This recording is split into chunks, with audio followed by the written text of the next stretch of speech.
Assalamualaikum warahmatullahi wabarakatuh. Shalom, namo buddhaya, dan salam sejahtera bagi kita semua. Selamat pagi dan selamat datang kami ucapkan kepada yang terhormat Dekan Fakultas Hukum Universitas Udayana, yang kami hormati para Wakil Dekan Fakultas Hukum Universitas Udayana, yang kami hormati Koordinator Program Studi di lingkungan Fakultas Hukum Universitas Udayana, yang kami hormati para pembicara, Bapak Gabriel Agustinus Usmanich, Bapak Profesor Dr. Iputu Sudarmo Sumadi SHSU, Bapak Dr. Igusti Ketut Aryawan SHMH, dan Bapak Ida Bagus Surya Dharmajaya SHMH, serta moderator yang kami banggakan, Ibu Dr. Igusti Agung Masruo Jayantiari SHMK MKN, serta para hadirin dan undangan, baik yang hadir di ruangan maupun yang mengikuti acara secara daring.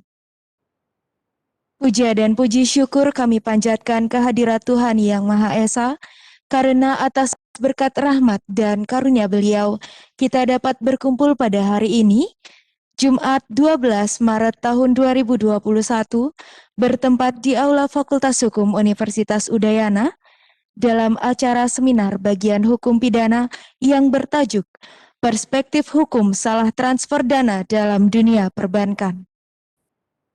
Pertama-tama sebelum beranjak ke acara selanjutnya, mari kita berdoa menundukkan kepala sejenak agar acara pada hari ini berjalan dengan lancar.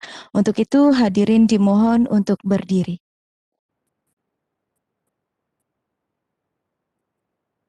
Berdoa menurut agama dan kepercayaan masing-masing, doa dimulai.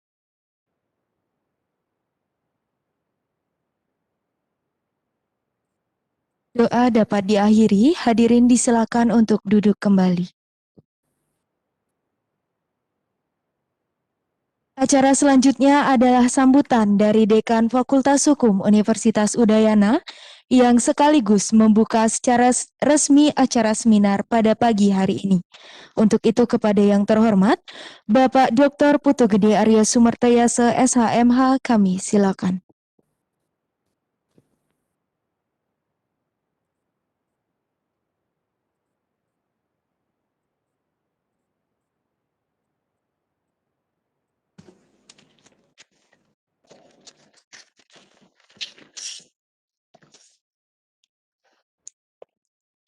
Assalamualaikum warahmatullahi wabarakatuh. Om Swastiastu. Salam sejahtera untuk kita semua. Yang saya hormati narasumber Bapak Profesor Dr. Sudarmo Sumadi SHSU, dosen dari Lab Hukum Bisnis Fakultas Hukum Universitas Udayana. Yang saya hormati Bapak Gabriel Agustinus Usmanich, Asisten Presiden Bank Mandiri Regional Bali dan Nusa Tenggara. Kemudian yang saya hormati narasumber Bapak Dr. Gusti Ketut Aryawan SHMH, dosen hukum pidana Fakultas Hukum Universitas Udayana. Yang saya hormati Bapak Dr. Ida Bagus Surya Dharmajaya, Ketua Lab Bagian Hukum Pidana Fakultas Hukum Universitas Udayana.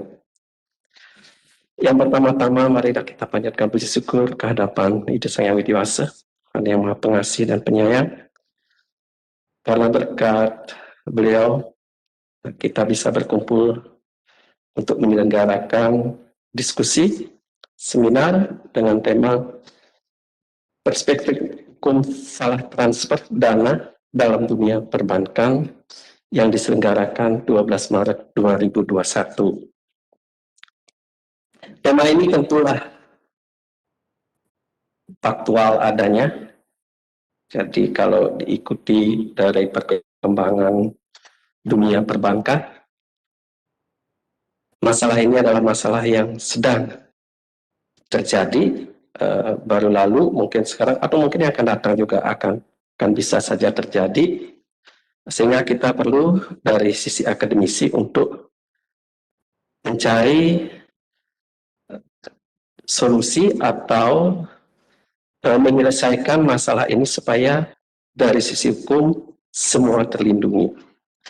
Masalah transfer dana itu kalau kita ikuti adalah salah satu akibat dari kemajuan teknologi. Karena sekarang adalah sistemnya IT, semua bisa dilakukan atau mencoba menyelesaikan permasalahan dengan sistem IT. Misalnya kita lihat kalau di persidangan juga sistem IT, kuliah juga online, daring. Dalam perbankan juga dikenal hal seperti itu. Di bagaimana orang bisa melakukan transaksi pembayaran lewat Android ya, jadi dengan sistem HP Android itu bisa melakukan pembayaran, apa itu rekening listrik, apa kemudian tagihan-tagihan dari jasa-jasa bisa di situ. Nah, yang paling penting dan paling berbahaya adalah ketika orang melakukan transaksi pembayaran jumlah nilai yang besar. Bagaimana seorang melakukan pengiriman dana nilainya besar, kemudian salah pencet nomor rekening 1 digit saja, itu akan menjadi uangnya terkirim kepada orang yang tidak dimaksudkan. Nah, kalau itu terjadi, siapakah yang harus bertanggung jawab terhadap kerugian yang terjadi? Apakah kelalaian pengirim? Apakah yang menerima bisa menggunakan dana yang sudah terisi di rekeningnya dengan alasan tidak tahu menahu, atau pihak bank yang melakukan atau bergerak dalam pelayanan jasa keuangan. Nah, itu banyak terjadi sehingga masalah ini adalah sangat menarik gabungan dari bisnis dan pidana. Jadi bagaimana mengemas dari sisi privat, kemudian pertanggungjawaban pidana. Juga kalau bicara transaksi salah transfer ini juga memberikan peluang bagi orang-orang yang ingin melakukan pembobolan transaksi. Bapak Ibu bayangkan jika seseorang tidak nasabah tidak tahu tentang IT karena sudah berumur, sudah tidak mikirkan lagi IT, kaya sudah, kemudian memberikan kesempatan kepada orang banknya sendiri atau marketingnya untuk mengatur segalanya dari nomor-nomor yang semestinya rahasia dia pegang. Suatu saat terjadilah pembobolan di rekening itu. Jadi siapakah yang harus bertanggung jawab? Apakah pihak bank atau dari kesalahan nasabah yang memberikan akses itu, atau dari orang yang melakukan pembobolan itu? Nah, tentu di sini sangat banyak bicara dari sisi pidananya. Untuk itulah Bapak Ibu, para peserta atau hadirin yang ikut berseminar hari ini, sebagian besar melalui online, daring, saya mengucapkan selamat berseminar. Semoga ada manfaatnya bagi kita semua. Jadi ada jaminan perlindungan terhadap transaksi yang salah transfer. Ya. Banyak hal yang kalau kita bicara salah transfer, apakah salah sengaja mentransfer kepada rekening orang yang tidak tahu, kaitannya dengan pencucian uang, nanti itu bisa kita diskusikan. Atas asal warna nugraha itu sayang Widi, maka seminar perspektif hukum salah transfer dana dalam dunia perbankan dinyatakan dibuka dan terbuka untuk umum. Oh, santi.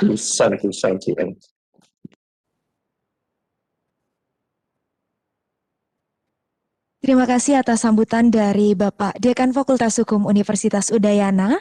Hadirin yang kami hormati dan kami banggakan, kita akan beranjak ke acara utama pada hari ini, yakni seminar yang akan dipandu oleh Ibu Dr. I Gusti Agung Masrua Jayantiari SHMKN. Adapun riwayat pendidikan terakhir beliau adalah S3 yang diselesaikan di program studi Doktor Ilmu Hukum Fakultas Hukum Universitas Udayana. Saat ini, beliau merupakan dosen tetap Fakultas Hukum Universitas Udayana dan juga menjabat sebagai koordinator Unit Pengembangan Pembelajaran dan Penjaminan Mutu Fakultas Hukum Universitas Udayana. Langsung saja tanpa berlama-lama lagi, mari kita sambut moderator kita Ibu Dr. I Gusti Agung Masrua Jayantiari SH MKN.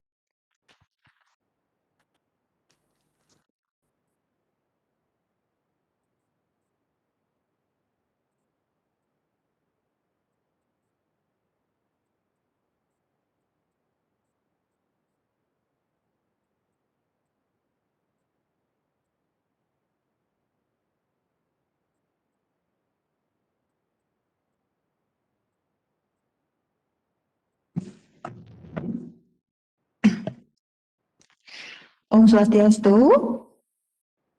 Assalamualaikum warahmatullahi wabarakatuh. Shalom, namo buddhaya, salam sejahtera untuk kita semua. Salam sehat tentunya untuk seluruh peserta seminar pada kesempatan hari ini Jumat 12 Maret 2021.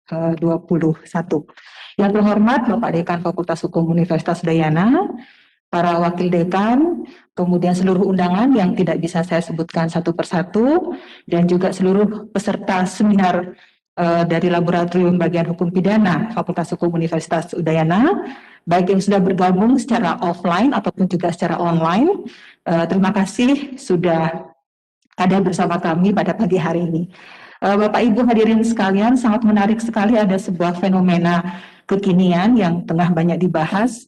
Tentunya sebagaimana kita para insan hukum mengharapkan penegakan hukum dilaksanakan dan ditujukan bagi kepastian, kemudian kemanfaatan, dan juga keadilan. Nah, kita bisa memotretnya dari problematika hukum yang tengah berjalan. Salah satu kasusnya misalnya salah transfer, kemudian salah pakai, dan ini menjadi salah siapa. Nah, potret inilah yang akan kita bahas bersama pada pagi hari ini, yang sudah menghadirkan narasumber pada pagi hari ini. Saya langsung saja untuk menyebutkan narasumber kita pada pagi hari ini yang sudah hadir pada kesempatan ini. Mohon tampil ke atas juga bersama saya, yaitu Bapak Gabriel Usmanits adalah Vice President Regional 9 Bank Mandiri. Dipersilakan Bapak. Kemudian yang sudah bergabung juga secara virtual, saya ingin menyapa Bapak Profesor Dr. Putu Sudarmo Semadi SH MHum SU. Ya, selamat pagi Prof.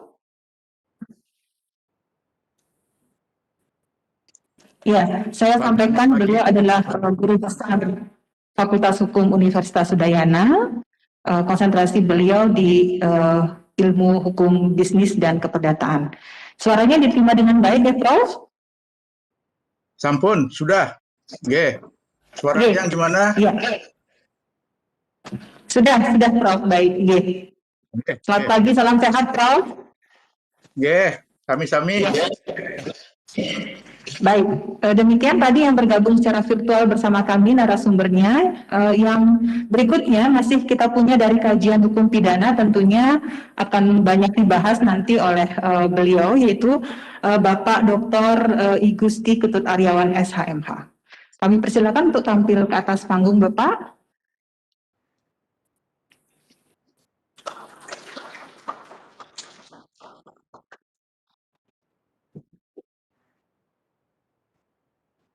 Dan yang berikutnya adalah Bapak Dr. Ido Bagus Surya Dharma Jaya SHMH.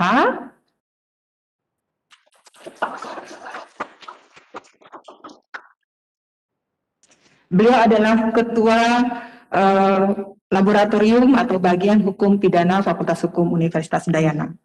Baik Bapak Ibu hadirin sekalian, untuk mempersingkat waktu, mohon izin saya Igusti Agung Masrua Jayantiari pada pagi hari ini akan memandu seminar Bagian Hukum Pidana Fakultas Hukum Universitas Udayana dengan mengambil tema perspektif hukum salah transfer dana dalam dunia perbankan. Segera saja untuk sebagai pengantar tadi sudah saya sampaikan juga, segera saja akan kita bahas isu hukum yang sangat menarik ini, baik dari problematika ilmu hukum secara menyeluruh ataupun aspek-aspek yang lebih privat dan juga publik yang menjawab fenomena kekinian yang kita hadapi bersama sebagai pembelajaran juga untuk kita bersama.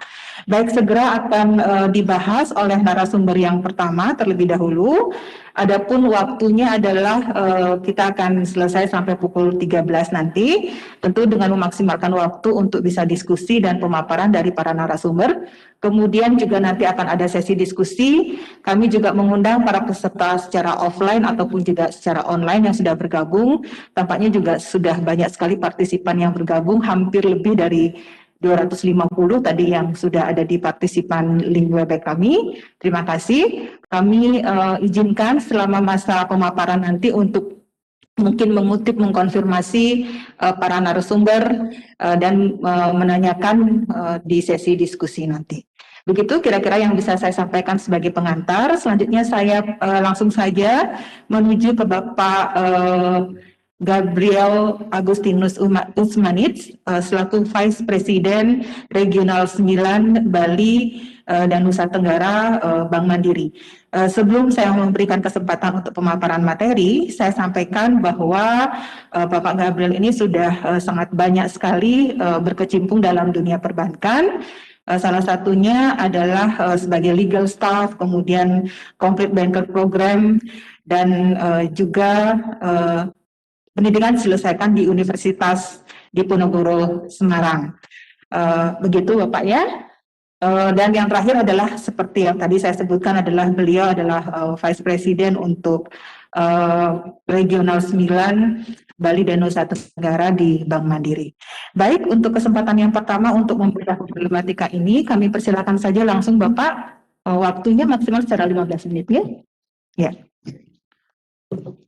Saya izin buka masker Bapak Ibu, Pak Dekan. Selamat pagi, Om Swastiastu, Assalamualaikum warahmatullahi wabarakatuh, Shalom, salam kebajikan, salam sehat untuk kita semua. Terima kasih atas undangan dari Fakultas Hukum Universitas Udayana untuk mengisi perspektif dalam salah transfer. Kalau kita berbicara tentang salah transfer, awalnya kita harus berbicara tentang undang-undang transfer dana terlebih dahulu, Bapak Ibu. Nah, undang-undang transfer dana inilah yang sebenarnya menjadi dasar kita semua untuk berbicara tentang perihal tentang transfer dana. Saat ini, tahun 2020, Bank Indonesia juga sudah mengeluarkan peraturan Bank Indonesia tentang sistem pembayaran. Sistem pembayaran ini merupakan kelanjutan dari undang-undang transfer dana. Karena mungkin di undang-undang transfer dana dirasakan ada teknologi yang begitu hebatnya dalam 5 tahun belakangan ini, sehingga sistem pembayaran seperti GoPay, seperti kemudian kita bilang OVO, itu tidak diabsorb di dalam undang-undang transfer dana. Mungkin akan menjadi kajian lebih lanjut ya, menurut saya sih untuk sistem pembayaran sesuai dengan peraturan Bank Indonesia itu akan menjadi pembicaraan yang menarik untuk kita kaji juga. Saya akan berbicara tentang bagaimana sih hukum transfer dana dalam praktek perbankan. Praktek perbankan yang saya lakukan adalah praktek perbankan di dalam Bank Mandiri, PT Bank Mandiri Persero Tbk. Next slide. Baik, next slide lagi, agendanya seperti ini. Next slide.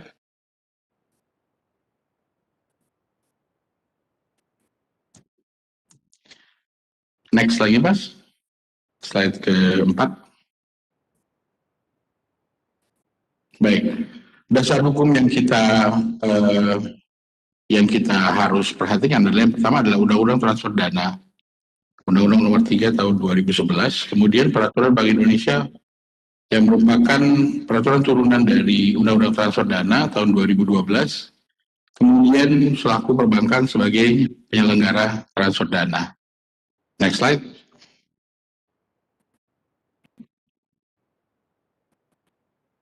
Baik, saya akan menjelaskan sedikit para pihak yang sebenarnya terlibat dalam transfer dana itu sendiri. Yang pertama adalah, next slide. Yang pertama adalah pengirim asal atau originator. Originator adalah orang yang akan melakukan pengiriman dana itu sendiri atau si pengirim uang. Kemudian dia akan datang ke namanya penyelenggara penerima asal sesuai dengan undang-undang. Yang dalam hal ini adalah perbankan kalau dalam prakteknya. Kemudian ada lagi namanya penyelenggara penerus. Kemudian ada yang namanya penyelenggara penerima akhir. Penyelenggara penerima akhir kalau misalnya kita dalam prakteknya adalah mungkin kalau dia transfer ke bank lain itu adalah bank lain bank milik dari si penerima uang. Baru yang terakhir adalah penerima, beneficiary.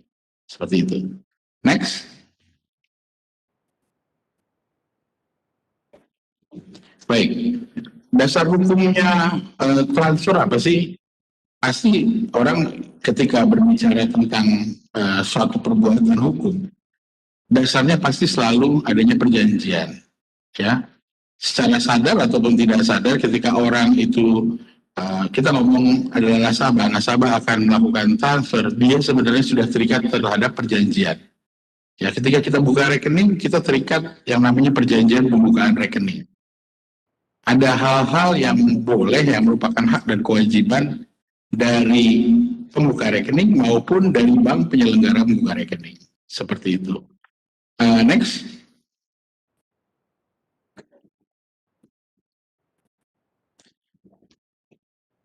Ya, transfer dana pada asalnya adalah perintah transfer dana yang telah diaksep, perintah transfer dana yang telah diterima oleh siapa? Diterima oleh si bank, oleh lembaga yang tadi yang akan melakukan transfer tersebut. Itu harus diaksep. Kemudian kalau dia melibatkan satu penyelenggara, ada terjadi masing-masing memiliki hubungan hukum dengan perjanjian yang berdiri sendiri. Misalnya ketika Bank Himbara memiliki ketika dia mau transfer, kita memiliki yang namanya ATM bersama. ATM bersama, kemudian misalnya dengan yang lain, misalnya yang tidak masuk dengan ATM bersama, contohnya misalnya dengan BCA, ada lagi yang namanya Prima, seperti itu. Itu adalah perjanjian yang sebenarnya berdiri dengan sendiri-sendiri. Kemudian tidak bisa kita hindari adalah klausul baku yang terdapat di dalam transfer, yang tentunya tidak melanggar dari Undang-Undang Perlindungan Konsumen. Next.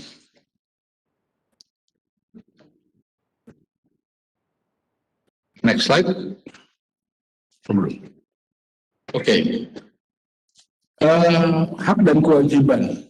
Seperti ini Bapak Ibu bisa lihat ya, hak dan kewajiban dari pengirim asal. Intinya seorang pengirim itu dia harus memiliki identitas yang jelas. Identitas itu harus jelas, ya. Kemudian identitas yang jelas, kemudian identitas penerima. Identitas penerima ini harus jelas. Dalam arti bukan orangnya tidak ada, tapi orangnya benar-benar ada, gitu ya. Kemudian jumlah dan jenis mata uang yang ditransfer apa, tanggalnya kapan, maunya kapan. Kemudian ketika jumlah tertentu, kita bilang untuk saat ini di atas 500 juta, kita harus tahu bahwa dia harus mengisi yang namanya customer due diligence. Atau kita harus mengisi yang namanya form KYC. Bahwa originated uang itu dari mana? Apakah uang itu terlibat dari transaksi narkoba atau terorisme? Kita harus tahu sebagai bank, kita harus tahu bahwa background dari nasabah ini melakukan itu seperti apa. Nah, kalau misalnya memang agak mencurigakan, bank bisa menolak. Sebenarnya bank dapat menolak untuk melakukan perintah transfer dana ketika profil si nasabah ini tidak sesuai dengan transaksi yang akan dia lakukan. Kemudian orang yang mengirimkan uang itu berhak mendapat informasi dari perbankan kira-kira jangka waktu pelaksanaan transfer dana ini berapa lama. Kemudian ketika ada pesan atau berita, dia juga berhak untuk mencantumkan. Kemudian yang terakhir adalah ketika tanggal pelaksanaan dan tanggal pembayaran untuk transfer dana itu seperti apa. Biasanya ketika kita berurusan dengan yang namanya bilet giro, karena itulah biasanya tanggal mundur Bapak Ibu. Kalau cek kan kita tahu bahwa cek adalah perintah bayar seketika, tapi untuk bilet giro itu bisa tanggal mundur ada tanggalnya, dan itu merupakan jadi hak dari si pengirim dana. Next slide.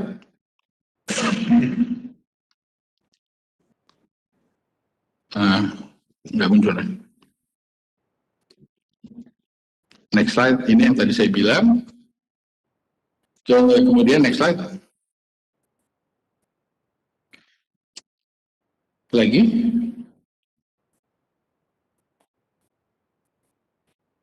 Belum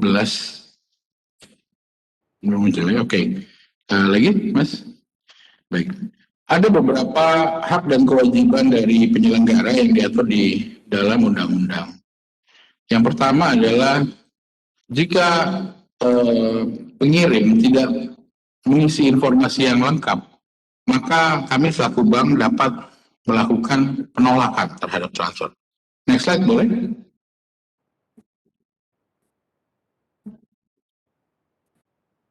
Oke.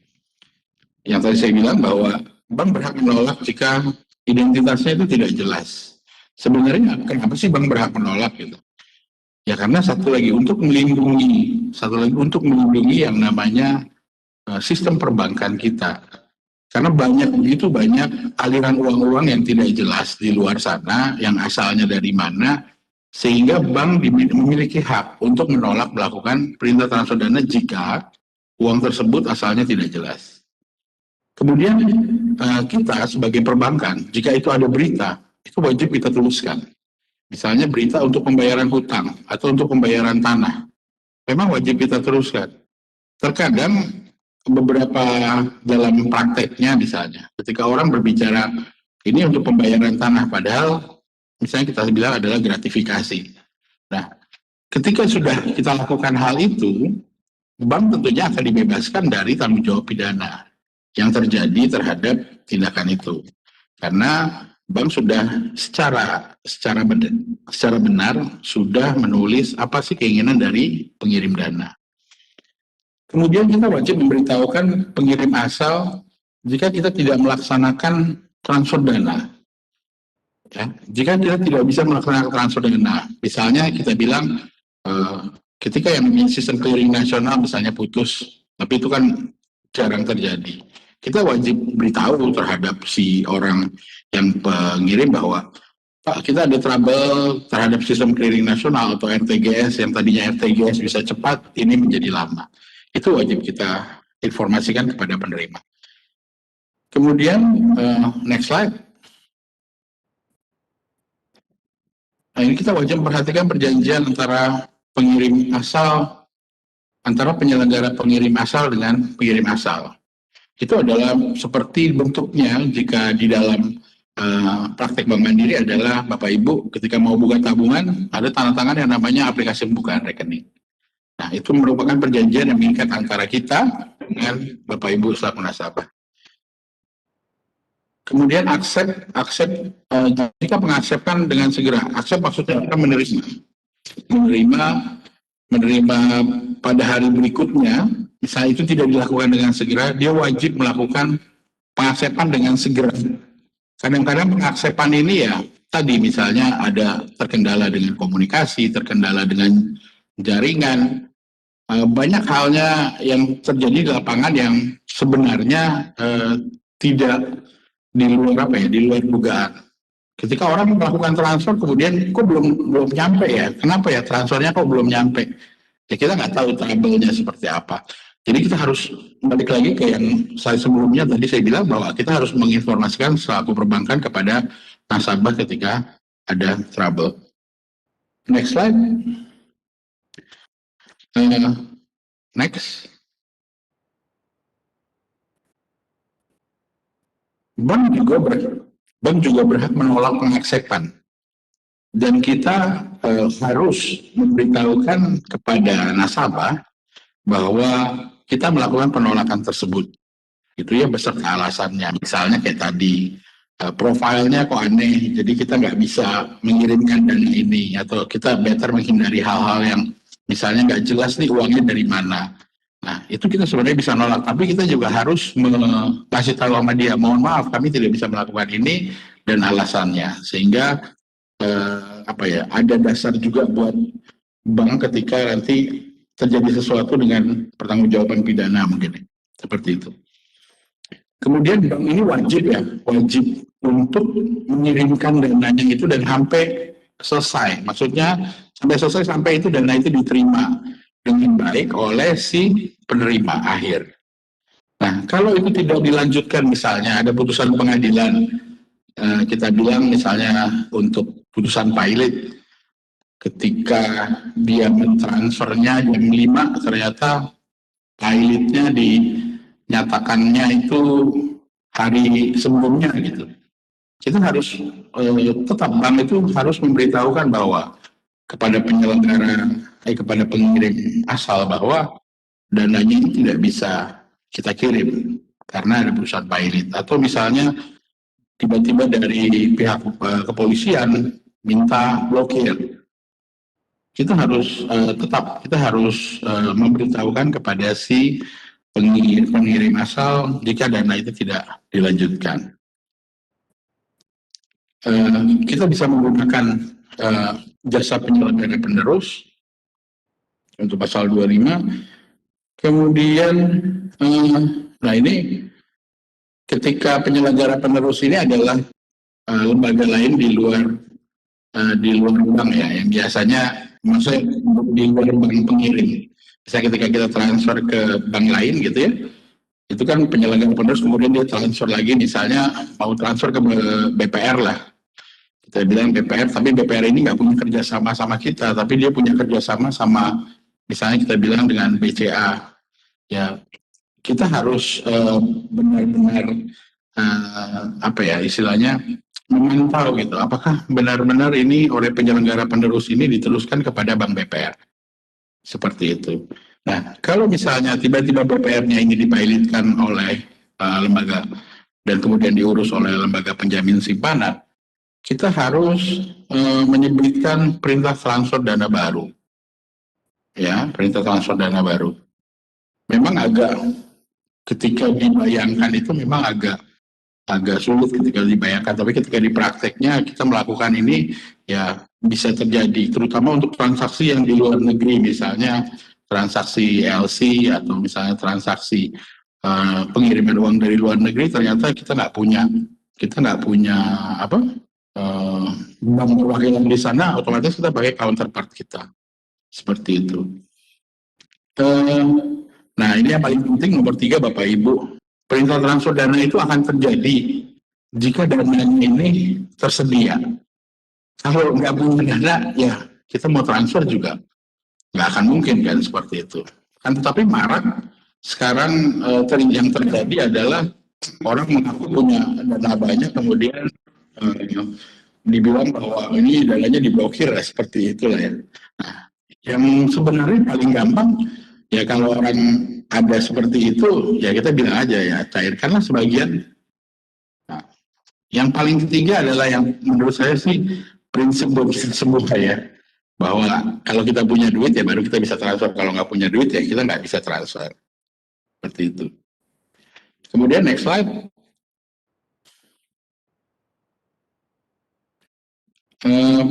Perintah transfer dana harus diwakil segera, kecuali kalau ada dasar undang-undang yang melarang atau permintaan pihak berwenang tadi, sama seperti saya bilang. Next slide belum ya, Mas?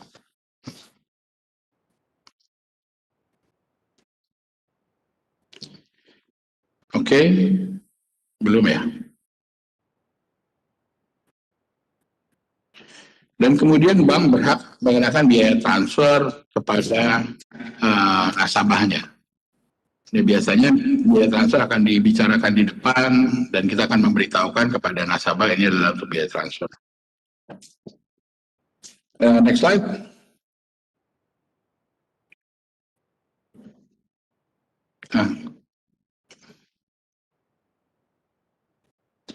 Penyelenggara harus, maksudnya bank, wajib memberikan jasa bunga atau kompensasi ya kepada pengirim asal atau penerima.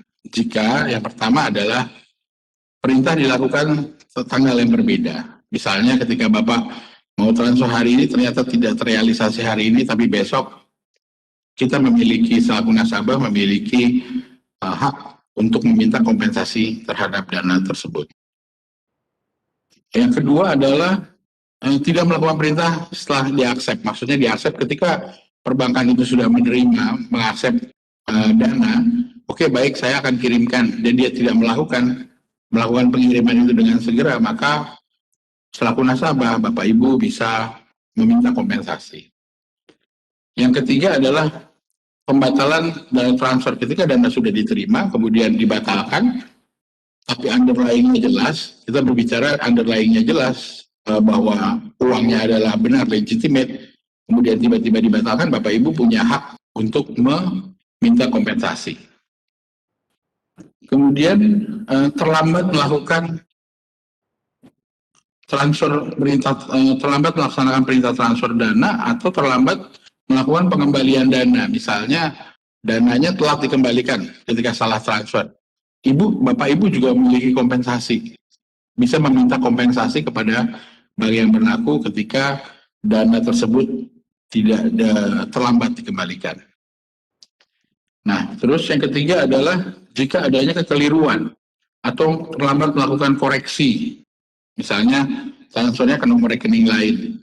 Kadang-kadang beda nomor rekening saja itu bisa berubah, penerimanya bisa berubah. Tapi biasanya ketika kami dalam prakteknya antara nomor rekening dengan nama saja berbeda, pasti kita akan konfirmasikan kepada si pengirim asal bahwa ini berbeda, ini bukan kamu salah mengirim uangnya kepada siapa kamu mau kirim ini, orangnya ini salah, namanya salah, nomor rekeningnya salah. Biasanya kita konfirmasi seperti itu dulu. Yang akan terjadi, yang kemungkinan terjadi adalah ketika kita memakai sistem clearing SKN, ketika kita mentransfer ke bank lain, nah ini kan kita harus melewati namanya Bank Indonesia. Nah, ketika itu kita belum bisa tahu diaksep tidak di sana di bank untuk penerimanya. Nah, kita bisa tahu adalah mungkin next day yang kita akan tahu. Next day atau beberapa hari. Kemudian baru rekening ini, baru uangnya akan dikembalikan kepada pengirim. Nah, itu wajib kita beritahukan kepada si nasabah. Next. Beberapa peraturan penting lainnya ya di dalam Undang-Undang Transfer Dana ini adalah dia pengecualian terhadap prinsip zero hour rules, terutama di dalam prinsip kepailitan. Bahwa ketika transfer itu, karena prinsip kepailitan misalnya diucapkan pukul 15.00, kan berlakunya itu mulai sejak pukul 00 hari ini. Akan tetapi ketika ada perintah transfer dana pukul 9 dan diucapkan pilot itu pukul 15, maka perintah transfer dana ini tetap dilakukan. Itu. Kemudian finality of payment atau settlement itu adalah final. Kemudian mekanisme netting, maksudnya ketika orang mau transfer dana, kemudian ternyata dia punya hutang di bank pengirim, itu nggak bisa mekanisme netting itu dilakukan. Pengakuan terhadap mekanisme netting itu tidak boleh dilakukan. Kemudian pengecualian yang baru sebenarnya pengecualian terhadap rahasia bank untuk transfer dana yang dilakukan secara elektronik. Makanya Bapak Ibu kalau ke ATM ketika transfer dana pasti muncul namanya. Muncul nama rekening. Sebenarnya adalah itu oleh Undang-Undang Perbankan tahun 92 itu masuk rahasia bank karena ada nama, ada nomor rekening. Nah, ya bagaimana mungkin sekarang ketika perkembangan zaman ini terjadi, ketika kita mau transfer kita nggak tahu yang ditujunya siapa. Pasti kita tahu. Ya otomatis hal itu harus kita waive seperti itu. Next, saya ada beberapa contoh kasus. Salah transfer haruskah dikembalikan? Mungkin nanti saya minta penegasan mungkin ya dari Bapak-Bapak Dokter, kemudian Pak Prof untuk mengenai kasus salah transfer haruskah dikembalikan. Next.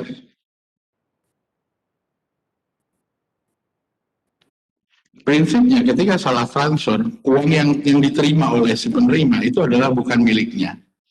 Jadi dalam praktek, ketika ada salah transfer, kami selaku bank, kami juga ikut beserta best effort kami melakukan pembicaraan kepada si penerima salah transfer ini, bagaimana caranya dia harus mengembalikan.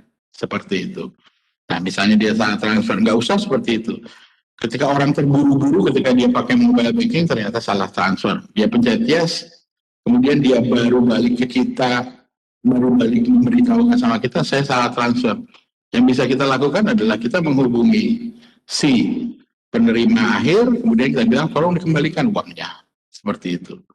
Tapi informasi siapa penerimanya, ya nggak boleh. Bank tidak boleh memberitahukan kepada si pengirim, karena tetap prinsipnya adalah rekening simpanan dan nama dan informasi tentang simpanan menjadi rahasia bank. Seperti itu. Best effort kita akan melakukan itu. Ya, untuk praktek di tempat saya bekerja, kita best effort kita akan melakukan itu. Ketika penguasaan itu akan diancam, ada ancaman pidananya di dalam ini, minimal adalah paling lama 5 tahun dan kemudian denda paling banyak 5 miliar. Nah, selain daripada itu, next slide, pihak yang salah transfer itu, yang menerima itu bisa dipidana penggelapan. Intinya, ketika salah transfer dan itu transfer bukan uang kita, seharusnya itu tidak kita pakai berapapun jumlahnya, dan kita harus tahu transfer itu berasal dari mana. Mungkin itu saja paparan saya, kurang lebihnya saya ucapkan terima kasih. Baik, terima kasih Pak Gabriel, tadi sudah secara sistematis sekali memaparkan Bapak dan Ibu. Jadi di ujung sebetulnya sudah mulai terjawab bahwa sebetulnya kalau ada transfer dana yang salah, tiba-tiba bunyi tring gitu misalnya di SMS banking kita atau di mobile banking kita tidak tahu misalnya asal dana tersebut, sebaiknya dipending dulu untuk dipakai. Kira-kira begitu mungkin nanti kesimpulannya Pak ya. Jadi artinya juga kalau tadi Pak Gabriel menyatakan bahwa ada upaya juga dari bank melakukan langkah-langkah yang terbaik untuk bagaimana caranya ketika ada salah transfer tersebut, bahwa penerima yang salah transfer itu memang uang itu bukan miliknya, gitu. Jadi ada juga usaha dari bank untuk mengklirkan tersebut, mengklarifikasi. Nah, bagaimana terhadap kasus-kasus yang tengah berjalan, tentu semakin baik juga untuk kita petik dari kacamata berbagai perspektif ilmu hukum, terutama di bidang keperdataan dan juga di bidang hukum pidana, sebagai pembelajaran bagi kita semua tentunya. Baik, sudah tadi pemapar yang narasumber pertama sudah memaparkan materinya. Tentu ada sesi diskusi nanti, tapi kita akan beralih dulu ke seluruh narasumber sebelum sesi diskusi dibuka. Untuk berikutnya dari perspektif hukum keperdataan, hukum bisnis, kita sudah tergabung dengan Bapak Profesor Dr. Putu Sudarmo Semadi SHSU. Beliau adalah guru besar ilmu hukum Fakultas Hukum Universitas Udayana. Kalau saya sampaikan karya-karya akademik beliau akan sangat panjang sekali, karena banyak sekali juga publikasi, kemudian buku-buku yang juga sudah beliau hasilkan dari pemikiran-pemikiran beliau di aspek keperdataan hukum bisnis, tentu untuk kita semua. Nah, untuk itulah bagaimana kita melihat perspektif salah transfer dana dalam hukum perbankan ini. Kami mohon pemaparan dari narasumber kita, Bapak Prof. Putu. Dipersilakan Prof. untuk menyampaikan pemaparannya.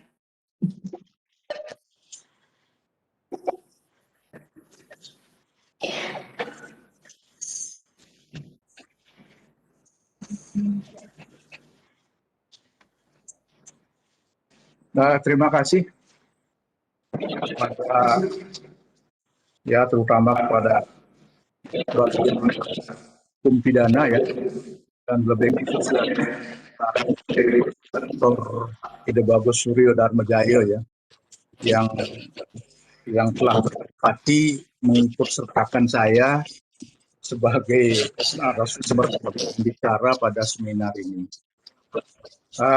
Sebetulnya apa yang dikabulkan itu melebihi ekspektasi saya ya, melebihi ekspektasi.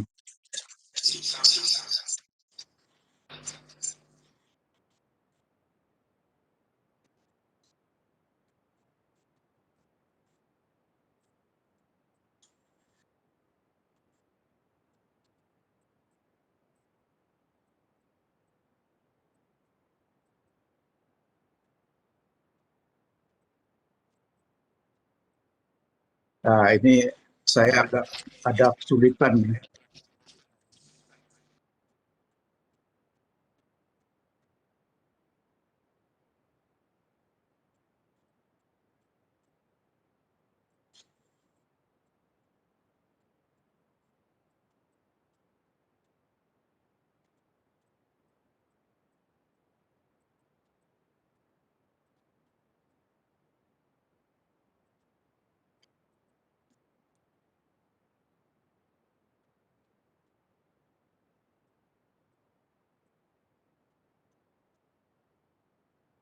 Mohon maaf, saya ini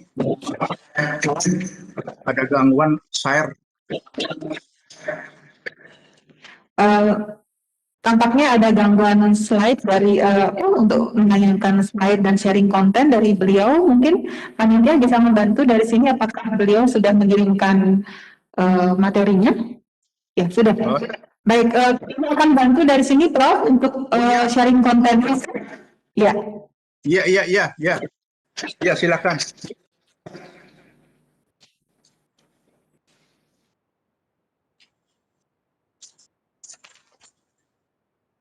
Jadi apa yang dikabulkan itu sebetulnya melebihi ekspektasi saya, karena semula saya berharap itu cuma menjadi peserta saya, akan tetapi ya ternyata yang dikabulkan itu sampai harus menjadi peserta.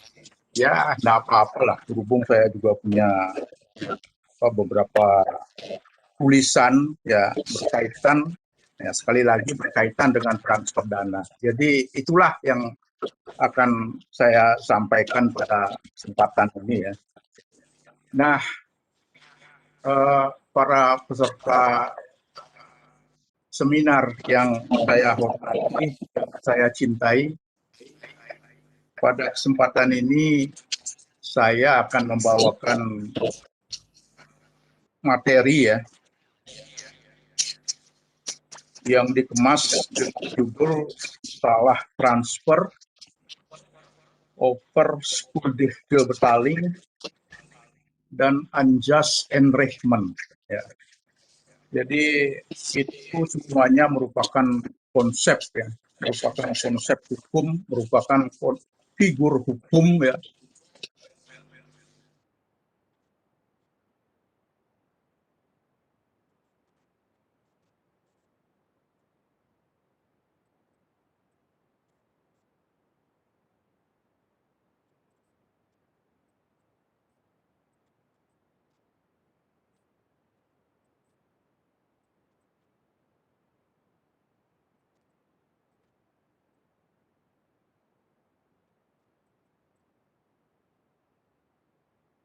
Merupakan figur hukum dari materi yang sedang kita perbincangkan pada saat ini ya.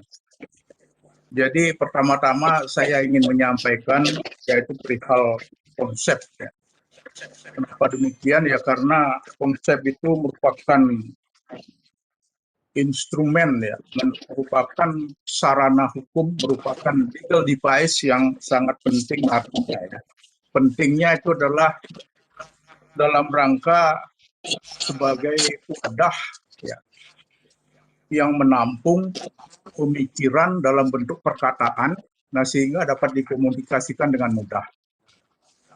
Dapat dikomunikasikan dengan nyaman ya, dalam pengertian yang menyampaikannya nyaman, kemudian yang menerimanya juga nyaman.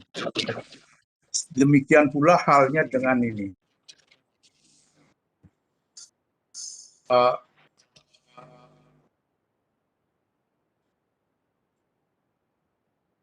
Salah transfer dana ya, salah transfer dana.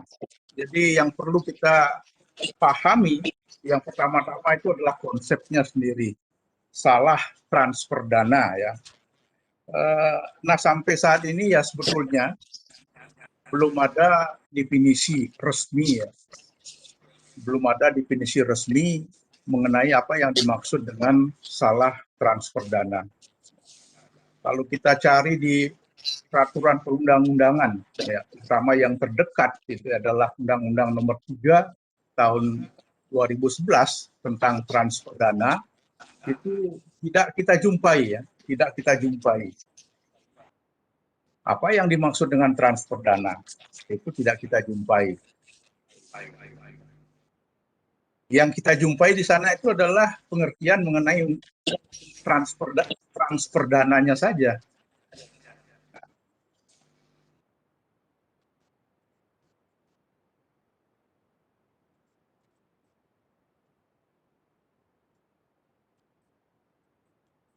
Nah, sedangkan yang lengkap sebagaimana yang menjadi topik ya dalam seminar ini tidak kita jumpai.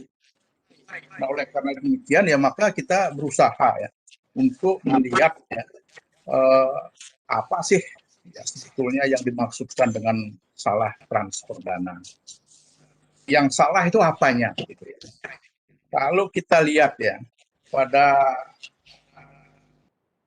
slip, gitu, slip transfer dana atau pada slip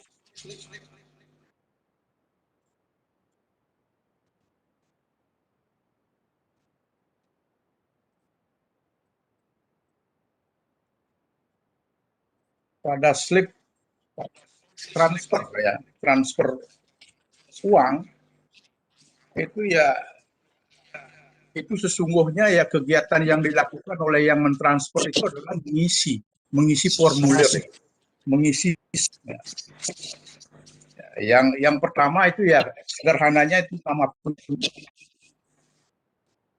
nama pengirim itu sudah ditulis ya dengan benar. Kemudian nama penerima lengkap dengan nomor rekeningnya itu juga sudah ditulis dengan benar. Jumlah juga sudah ditulis dengan benar. Kemudian yang lebih penting lagi, seluruh tata cara itu juga sudah dilakukan dengan benar. Semuanya sudah dilakukan dengan benar. Lantas ya masalahnya sekarang yang salah itu apanya? Transfer buktinya itu sukses kan? Bukti dari sukses, uang itu diterima. Ya, diterima. Lalu yang salah itu apa? Nah, oleh karena demikian, ya jadi kita tidak berdesak, khususnya saya tidak akan berbicara lagi mengenai salah transfer ya. Akan tetapi yang akan kita bicarakan itu adalah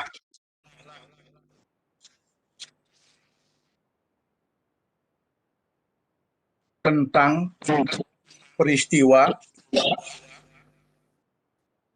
satu subjek hukum, apakah itu orang atau badan hukum yang menerima sejumlah uang tanpa alas hak yang sah dari subjek hukum lain yang mengira dirinya berkewajiban. Jadi sekali lagi, konsep salah transfer ya, yang diperbincangkan pada seminar ini, itu saya,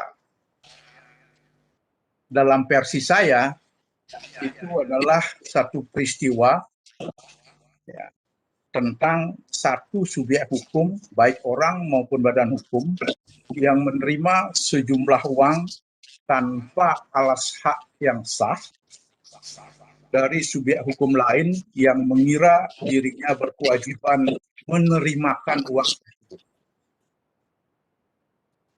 Nah, uraian selanjutnya berkaitan dengan peristiwa tersebut akan didasarkan pada perspektif hukum perdata. Karena dalam hubungan ini, hukum perdata memiliki ya konsep hukum sendiri ya untuk mengkomunikasikan peristiwa tadi. Konsepnya itu adalah overschuldigde betaling. Itu dalam bahasa Belanda, kalau diterjemahkan ke dalam bahasa Indonesia itu ada macam-macam ya. Ada yang menerjemahkannya dengan pembayaran yang tidak diwajibkan. Ada juga yang menerjemahkannya dengan pembayaran yang tidak terhutangkan. Nah, konsep overschuldigde betaling itu dipergunakan ya khususnya di Belanda yang merupakan atau yang tunduk pada sistem civil law system ya. Nah, sedangkan pada common law system, overschuldigde betaling itu biasa dikomunikasikan dengan unjust enrichment. Pengayaan ya kalau diterjemahkan ke dalam bahasa Indonesia itu pengayaan secara tidak adil. Ya. Dan ini pun ya juga ada yang menerjemahkannya dengan pengayaan secara tidak patut. Ya. Namun demikian, ya pada kesempatan ini saya lebih cenderung mempergunakan terjemahan yang pertama. Unjust enrichment itu diterjemahkan dengan pengayaan secara tidak adil. Ya.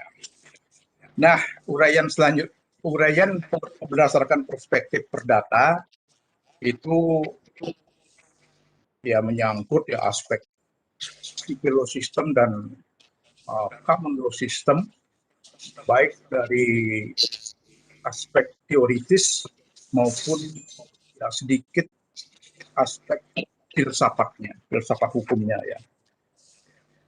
Aspek filsafat hukum ini diketengahkan ya karena menyangkut aspek keadilan. Jadi kita ya harus menyempatkan diri juga ya untuk menyampaikannya dari perspektif filsafatnya. Nah, Bapak Ibu, saudara-saudara sekalian, selanjutnya saya akan sampaikan sekitar overschuldigde betaling ya. Jadi yang akan saya sampaikan berikut ini adalah mengenai pembayaran yang tidak diwajibkan. Dalam perspektif hukum perdata, pembayaran yang tidak diwajibkan itu didasarkan pada ketentuan pasal 1359 Kitab Undang-Undang Hukum Perdata. 1359 Kitab Undang-Undang Hukum Perdata. Ini yang berlaku di Indonesia. Yang dimaksudkan dengan Kitab Undang-Undang Hukum Perdata itu adalah konkordan berkelab wetbook yang sampai saat ini masih berlaku di Indonesia, yaitu 1359, yang menentukan bahwa tiap-tiap pembayaran yang memperkirakan adanya suatu hutang apa yang telah dibayarkan dengan tidak diwajibkan dapat dituntut kembali. Nah, inilah yang dimaksudkan dengan over skuditebetaling. Ya, jadi tadi Bapak Gabriel itu saya dengar sedikit menyinggung tentang pengembalian ya, pengembalian uang yang terlanjur sudah ditransfer.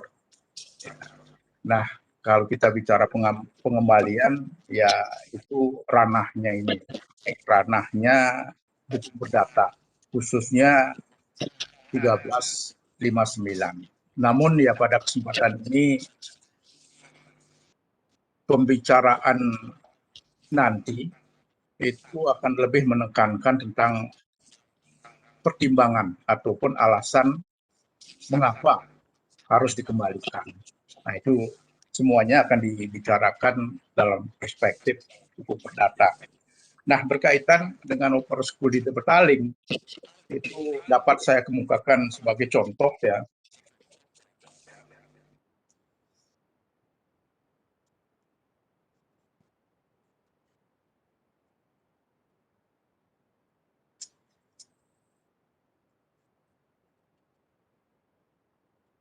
Misalnya PIT ya, memiliki utang sebesar 10.000 gulden. Jadi contohnya ini contoh Belanda ya, contoh peristiwa yang terjadi di Belanda gitu. Kenapa Belanda ya? Karena terus terang saja sulit sekali ya mencari contoh over skuditebetaling di Indonesia. Nah, oleh karena demikian ya mohon dimaklumi bahwa contohnya itu adalah contoh peristiwa yang terjadi di Belanda. PIT itu memiliki utang sebesar 10.000 gulden dan dia ketika membayarnya dia melakukan melalui metode transfer itu dengan mempergunakan nomor rekening yang salah, yang sudah tentu orang yang dituju pun juga salah. Dan ternyata orang yang dituju itu adalah terus. Orang yang dituju itu, orang yang menerima itu adalah terus. Nah, sementara itu antara PIT dan terus itu sebetulnya tidak ada hubungan hukum apapun, tidak ada perjanjian yang mewajibkan PIT harus membayar kepada terus. Ya. Akan tetapi ya ternyata ketika PIT mentransfer uang, itu ya ternyata uang tersebut diterima oleh terus. Nah, dari contoh kasus tersebut, apabila PIT menggugat terus untuk mendapatkan kembali uangnya, maka pembayaran yang tidak semestinya itu merupakan dasar yang sangat logis dari gugatan tersebut. Jadi dasar gugatannya itu adalah pembayaran yang tidak semestinya. Nah, Bapak Ibu sekalian, itu sudah tentu merupakan dasar yang sifatnya normatif. Dasar yang ditentukan oleh undang-undang sendiri. Ya, sementara ya tadi saya sudah menyampaikan bahwa uraian mengenai over skuditebetaling, kemudian unjust enrichment itu juga nanti akan melibatkan ya sedikit aspek filsafat hukumnya. Nah, akan tetapi yang jelas itu pertimbangan normatifnya, dasar normatifnya itu sudah diketahui ya, sudah ditemukan ya, yaitu pembayaran yang tidak semestinya. Nah, kalau kita lihat lebih jauh lagi, over skuditebetaling itu sesungguhnya merupakan bagian dari hukum perikatan ya, hukum perikatan. Jadi bagian dari perbintenis. reh. Itu dikatakan merupakan bagian karena perbintenis reh sendiri itu ada ini ya, ada yang merupakan, ada yang bersifat reh mateh dan ada yang bersifat on reh mateh dan. Ya. Yang reh mateh dan itu merupakan reh handling, artinya merupakan perbuatan hukum yang diakui. Nah, sedangkan on reh mateh dan itu merupakan perbuatan melanggar hukum. Jadi demikian biasanya diterjemahkan dalam bahasa Indonesia. Nah, Opers Kulide Betaling itu letaknya itu adalah di reh mateh dan pada perbuatan hukum yang sah, ya. Reh mateh, perbuatan hukum yang menurut hukum, ya.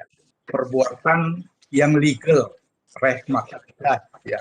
Itu yang pertama itu adalah subwarneming, kemudian yang kedua overskuldige betaling, dan yang ketiga onrecht verdichte verrichting, onrecht verdichte verrichting. Namun demikian ya hendaknya ini jangan dipahami secara salah. Ya. Kulide betaling itu kan merugikan ya. Artinya ya paling tidak ada pihak yang dirugikan. Lalu kenapa itu diletakkan pada reh mateh dan? Kenapa harus diletakkan pada slot ya, kekuatan hukum yang sah? Jadi yang dimaksudkan dalam hal ini reh mateh dan overskuldige betaling itu pada akhirnya walaupun tidak didahului dengan perjanjian, jadi antara yang mentransfer dengan penerima transfer itu tidak ada perjanjian apapun sebelumnya, ya, akan tetapi dalam kerangka pemikiran pembagian jenis reh menjadi dua itu, maka overskuldige betaling itu pada akhirnya akan menimbulkan ikatan. Ikatan apa? Ikatan yang ditimbulkan itu adalah ikatan berupa kewajiban untuk mengembalikan apa yang sudah diterima. Berkewajiban untuk mengembalikan dana yang sudah diterima. Nah, itu ya sedikit uraian saya mengenai overskuldige betaling. Nah, kemudian saya lanjutkan tentang unjust enrichment. Ya.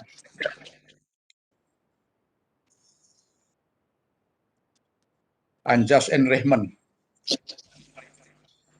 Unjust enrichment itu tidak merupakan, jadi agak berbeda dengan overskuldige betaling ya. Unjust, kalau overskuldige betaling itu normatif sifatnya, dikatakan normatif ya karena dituangkan dalam undang-undang, dalam pasal 1359. Nah, sementara itu unjust enrichment itu sama sekali tidak ada penuangannya dalam proposisi normatif. Jadi kalau kita ke negara-negara common law system, apakah itu Amerika ataupun Inggris, kita mencari undang-undang tentang unjust enrichment itu, ya itu merupakan usaha yang sia-sia. Kita tidak pernah menemukannya. Nah, lantas di mana ditemukan unjust enrichment ya? Unjust enrichment itu dapat ditemukan pada salah satu sumber hukum, yaitu pada doktrin. Karena unjust enrichment itu adalah doktrin. Jadi lengkapnya doctrine of unjust enrichment ya, unjust enrichment ya. Nah, dari doktrin tersebut kita dapat memperoleh gambaran mengenai unjust enrichment itu dengan contoh ya. Misalnya pihak A itu memberikan manfaat kepada pihak B tanpa pihak A menerima ganti rugi, tanpa pihak A menerima imbalan yang diwajibkan oleh hukum. Hubungan ini berlangsung dalam perjanjian kontraktual. Ketika pihak A memenuhi bagiannya dan dari perjanjian selanjutnya B tidak memenuhinya. Jadi itu merupakan merupakan contoh yang diberikan oleh Henry Campbell Black. Jadi berupa ini ya, berupa pendapat, berupa pandangan. Nah, itu pandangan yang pertama. Pandangan yang kedua mengemukakan unjust enrichment itu terjadi apabila pihak A memberi manfaat kepada pihak B tanpa pihak A menerima ganti rugi yang tepat yang diwajibkan oleh hukum. Nah, ini contoh unjust enrichment yang dikutip dari salah satu artikel yang terdapat pada jurnal yang dimuat pada situs Universitas Cornell, Fakultas Hukum Universitas Cornell. Jadi ya, berat juga. Nah, yang berikutnya, unjust enrichment itu terjadi ketika seseorang yang telah diperkaya secara tidak adil dengan mengorbankan orang lain diharuskan untuk melakukan restitusi kepada pihak lain. Yang dimaksudkan dengan pihak lain dalam hal ini itu adalah orang yang mentransfer tadi. Orang yang mentransfer tadi. Nah, dari contoh-contoh tersebut itu dapat dikemukakan ya adanya elemen-elemen, adanya unsur-unsur yang mendukung deskripsi dari unjust enrichment itu sendiri. Yang pertama itu elemen yang pertama itu adalah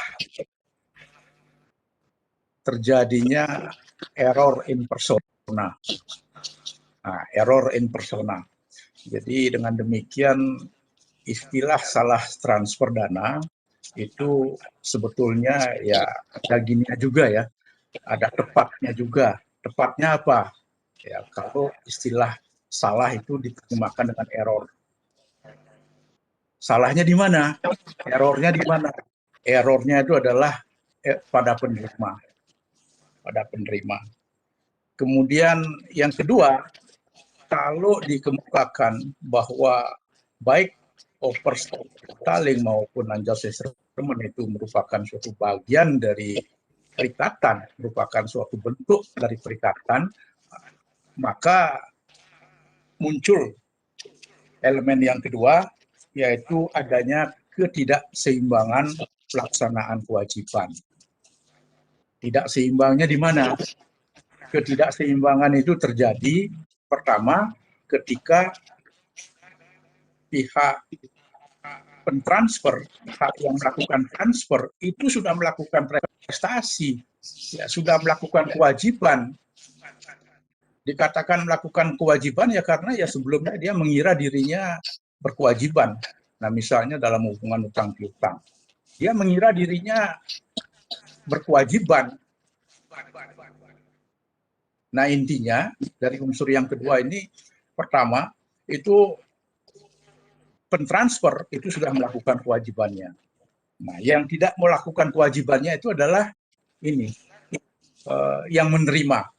Jadi dia itu tidak melakukan apapun, tapi menerima transfer, tapi menerima duit. Nah, inilah yang dikatakan dengan ketidakseimbangan pelaksanaan kewajiban.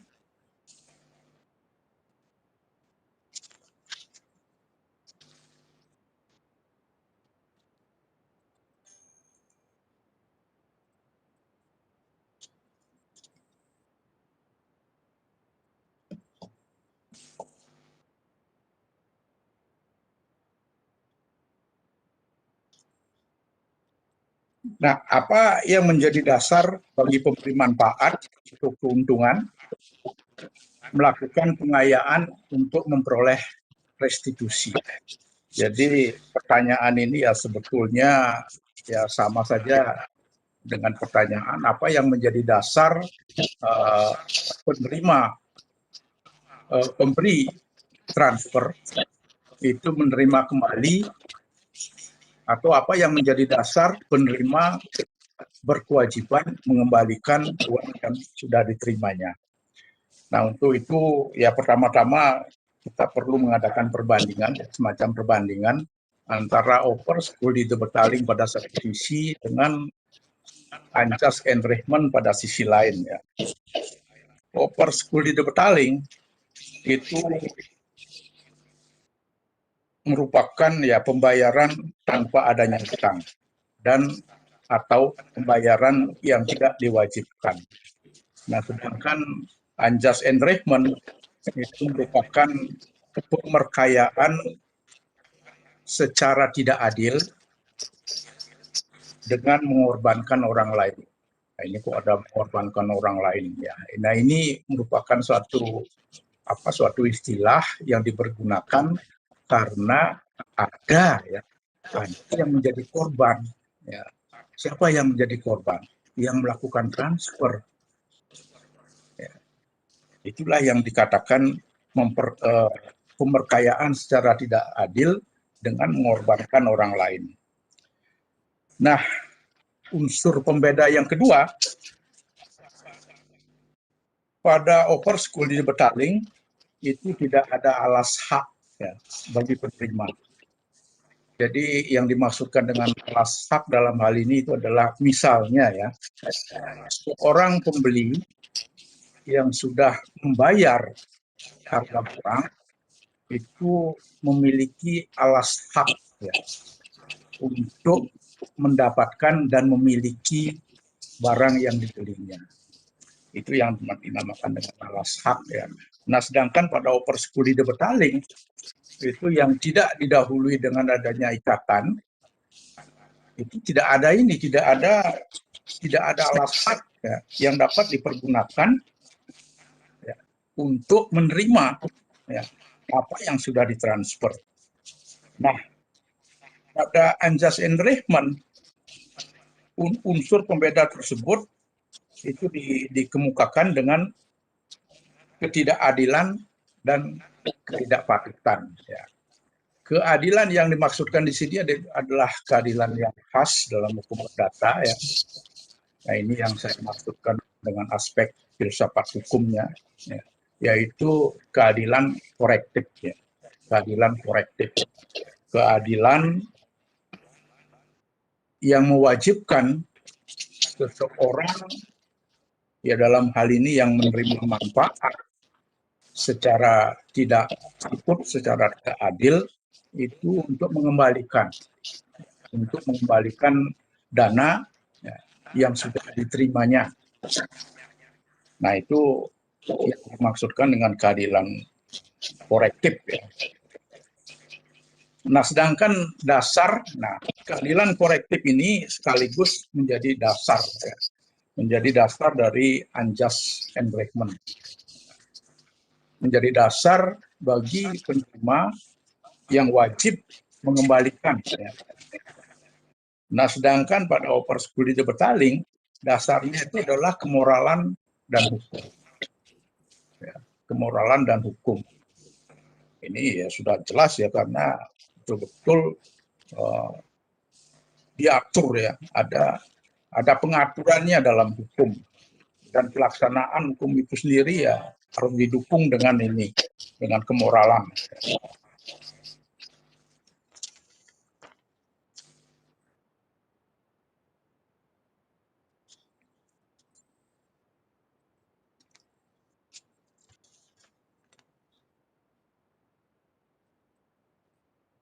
Nah, selain itu, dalam rangka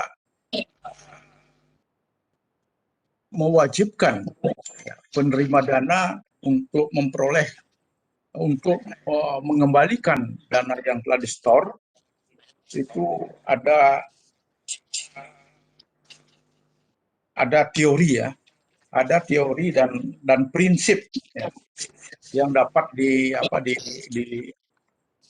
diterapkan ya, dalam rangka memperoleh kembali salah transfer dana tadi. Teori yang dimaksudkan itu adalah teori hak natural ya, the natural right theory, dikemukakan oleh Immanuel Kant, itu ya pada dasarnya mengatakan bahwa di dalam hak itu sesungguhnya terdapat tautan analitis ya, antara filsafat moral dengan teori hukum. Pengakuan dan pelaksanaan hak harus dibarengi dengan tersedianya kualitas moral yang tinggi yang diupayakan oleh manusia itu sendiri. Tanpa moralitas, hukum itu tidak akan pernah menjadi resep yang merupakan solusi masalah. Jadi ya penerapan hukum itu harus dibarengi dengan moral.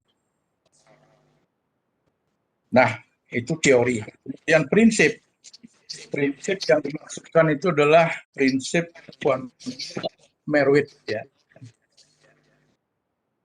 Prinsip quantum meruit itu dalam hal pembayar atau pemberi manfaat telah melakukan kekeliruan atau terlanjur melakukan prestasi berupa pembayaran dan manfaat lainnya dalam kontrak atau memberikan layanan berdasarkan keyakinan yang salah, dia terikat secara kontraktual untuk melakukannya.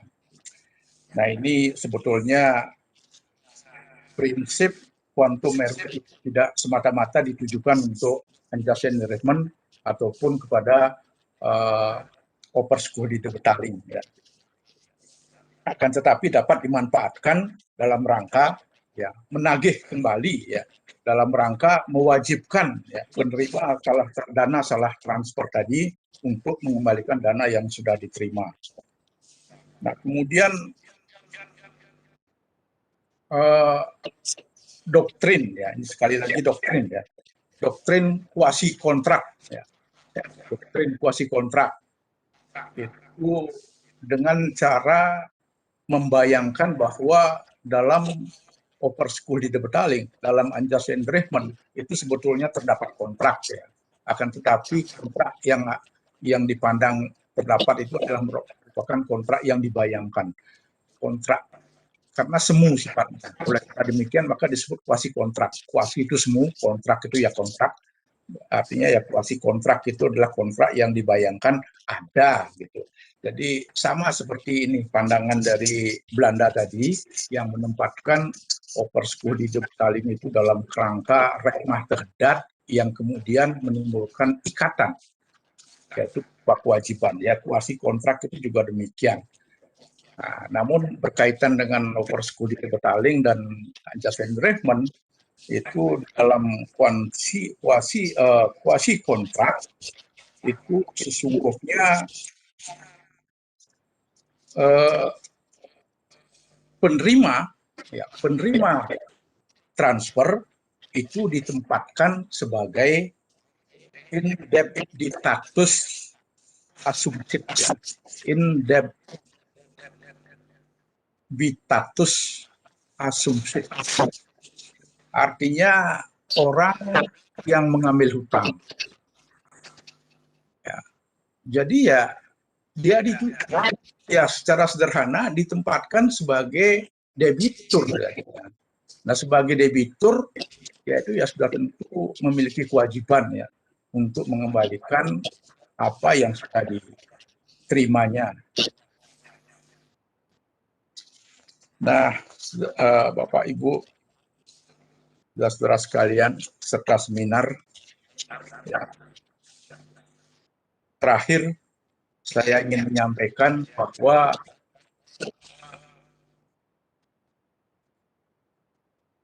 baik dalam overscolating maupun dalam unjust enrichment itu sesungguhnya terdapat 3 kesalahan ya. Kesalahan yang pertama itu adalah error in persona. Error in persona itu ya itu adalah kesalahan kesalahan menuju orang gitu ya. Kesalahan menerimakan sejumlah uang kepada orang yang salah gitu ya. Itu error in persona.